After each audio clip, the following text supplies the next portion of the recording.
In this video, I'm going to show you how to add PayPal payments to Shopify store. So please watch the video until the end and follow this tutorial step by step to avoid making mistakes.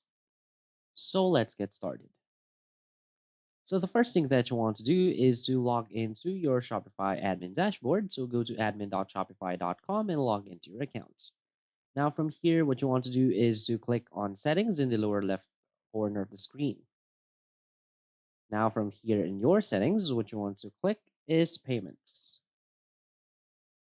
Now here in payments, you will see the sections for payment providers, supported payment methods, and also this manual payment method. So as you can see right here in the supported payment method, you should see the PayPal right here. So just simply click it to activate PayPal into your account. So as of mine is I already clicked it, but my setup is incomplete. So just click here.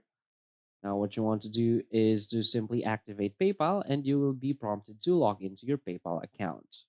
Now from there, just follow the on-screen instructions and you're good to go. So that's it. So if you find this video helpful, please hit like and subscribe. Thanks.